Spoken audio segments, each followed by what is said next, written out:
हृदय की खोज। एक गांव में जैनब नाम की एक छोटी लड़की रहती थी। जैनब बहुत होशियार और जिज्ञासु थी। उसे रात में आसमान में चमकते सितारे और चांद बहुत पसंद थे।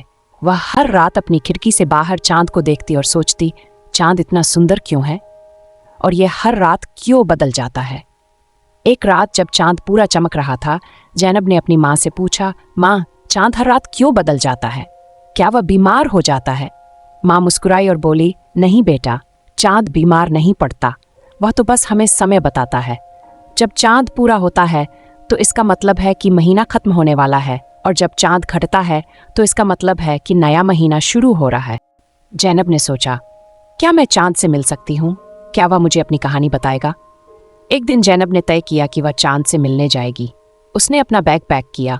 उसमें कुछ बिस्कुट, पानी की एक बोतल और अपनी पसंदीदा किताब रखी। वह घर से निकली और चांद की ओर चल पड़ी।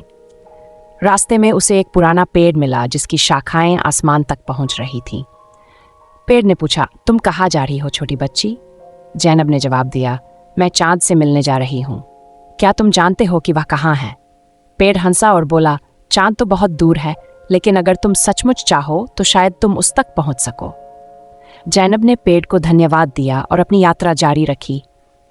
वह एक नदी पर पहुंची जहां एक छोटी नाव बंधी हुई थी। नाव ने पूछा, तुम कहाँ जा रही हो छोटी बच्ची?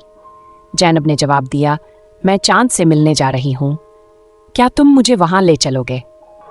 नाव ने कहा, मैं तुम्हें नदी पार ले जा सकता हूँ, लेकिन चांद बहुत दूर है, तुम्हें हार नहीं माननी चाहिए। जैनब नाव पर सवार होकर नदी पार कर गई। वह एक पहाड़ की तलहटी पर पहुंची जहां एक पक्षी ने उसे देख लिया। कौड़िया ने पूछा, तुम कहाँ जा रही हो छोटी बच्ची?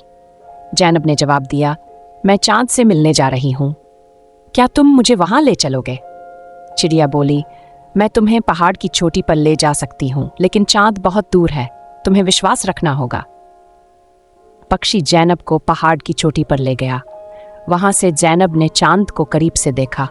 चांद बहुत बड़ा और चमकीला था। जैनब ने चांद से कहा, नमस्ते चांद, मैं तुमसे मिलने आई हूं, तुम इतने सुंदर क्यों हो? चांद मुस्कुराया और बोला, तुम्हारा साहस और विश्वास तुम्हें यहां तक ले आया है, चलो मैं तुम्हें अपनी कहानी बताता हूं। चांद ने जैनब को बताया कि वह लोगों को रोशनी देने के लिए हर रात आसमान में घूमता है। पृथ्वी के चारों ओर चक्कर लगाते हुए यह हर रात अपना स्वरूप बदलता है, लेकिन इसका प्रकाश कभी कम नहीं होता।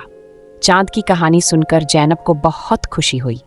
जब जैनब घर लौटी तो उसने अपनी माँ को चांद की कहानी सुनाई। एमी ने उसे गले लगाया और कहा, तुम बहुत बहादुर हो जैनब, तुमने अपना सपना पूरा कर लिया है।